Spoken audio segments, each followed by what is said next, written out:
Welcome to Artist at Work. The medley of songs that you just heard was performed by Bill Ault of Northborough. And Bill is here with me in the Channel 32 studios. Welcome, Bill. Thank you. Nice to have you.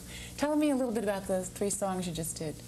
Well, the 3 songs that I did, and I'll do one of them again later on, were Weep for Jamie, which is a Peter, Paul and Mary song. It Ain't No Use to Sit and Wonder Why, Babe, which is also a Peter, Paul and Mary song, and a rendition of Freight Train, which was, again, a Peter, Paul and Mary song. Are they your favorite artists? Or? I would have to say that I probably vary from artist to artist. I think Harry Chapin is very popular with me right now. John Denver, I do an awful lot of John Denver. I've tried to spread myself out a little bit. I think Peter, Paul and Mary were really the first artists that I spent any time learning their songs, and I think that what really has happened is that I haven't forgotten a lot of them. How do you go about learning someone's song? Do you buy the sheet music, or do you pick In a lot of cases, I'll buy the sheet music. Some of it has happened over the years. At one time when I was going to school at WPI, I was the president of the folk music club there for 3 years, and what that entailed really was 10 or 12, or in some cases 20 people getting together on a given evening, and in effect saying, somebody would say, let's do this song, and I wouldn't know that song, and they would in effect start to play it, and I would try and follow the chords, and eventually... Just by ear? Well, no, what I'd do is watch their fingers. Oh, I see. And, I can't imagine that. But. Well, it's not terribly easy to do, but after you've done it for 2 or 3 months, suddenly it becomes second nature. And the tough part was when I didn't like the key that they were doing it in. So I would capo the guitar up several frets and play it in a different key. So I had to not only watch their fingers, but transpose in my head to my new key. And that made it a little tough. I can't imagine doing it, but I'm sure that it is tough. While you're talking about frets, why don't you show us the guitar you were using in the medley, and tell me something about the guitar. Well, this is an Ovation 12-string. It's, to my way of thinking, one of the nicer guitars out on the market. It is a relatively expensive guitar. I think if you look at the acoustics that are out for folk music, I would say that the Ovation is probably one of the top ones. I would say Martin makes a very good guitar. Gibson has always had the name. Guild makes a good guitar. And the Yamaha guitars are an excellent guitar. So if somebody was just starting out, they've decided they want to play a folk guitar. Okay. Would they take lessons? What would you recommend? Well, in my case, I didn't take any lessons. And it was a situation where I, at the age of 16, decided to play the guitar because I had a crush on a girl who played the guitar, and I never got anywhere with the girl, but at the same time that resulted in a lot of loneliness, which meant I had a lot of time to sit in my room and practice.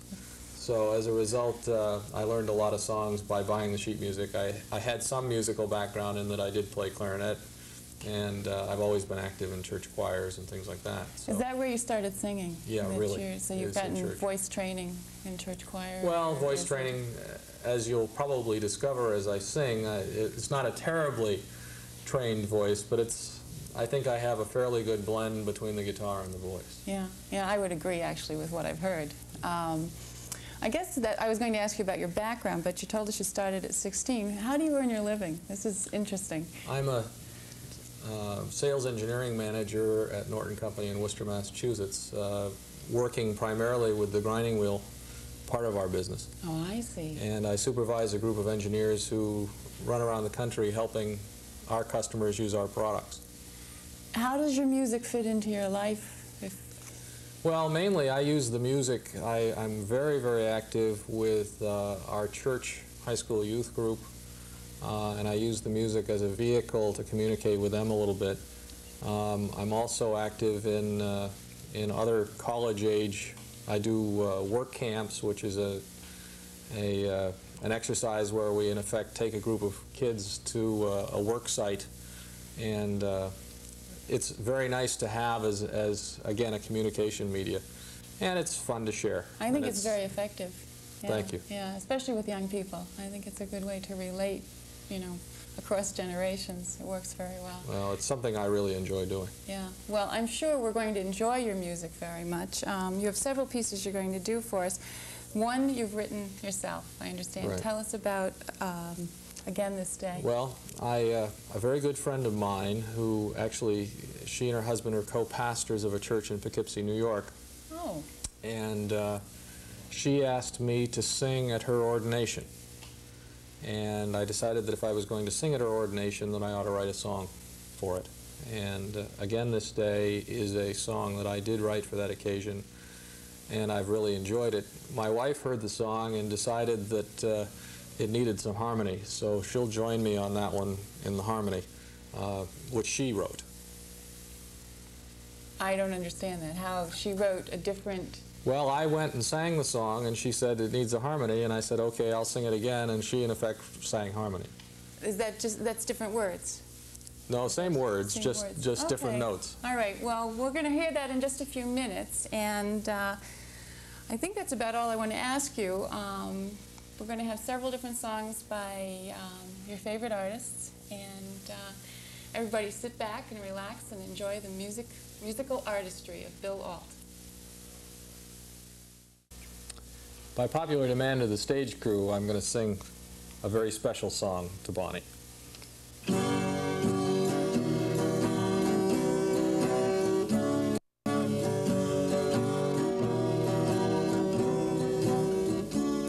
Well, you say your favorite actor is Troy Donahue, and you haven't read a book outside of school. And your family likes to sing along with Mitch, a pastime you find particularly cool. And you say one day you'd like to visit Europe, and also France and Spain if you had the time. And your favorite jazz musician is far out Lawrence Welk. Well, there's still one reason I've got to make you mine. I really do think you have a pretty fantastic bond. My God, I love your bond. Oh, cerebrally you blot. I love your bond. When you get right down to the basics, you don't need a high IQ to make it. Imagine how happy we could be, you and me and that B.O.D.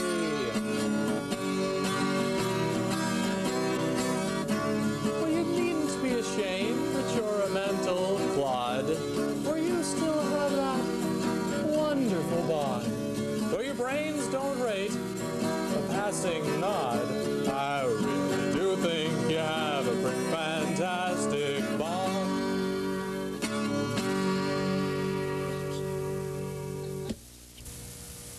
Thank you, Bill. I really enjoyed that, and I'm sure our audience did also. I enjoyed it too. Yeah, it was really a pleasure.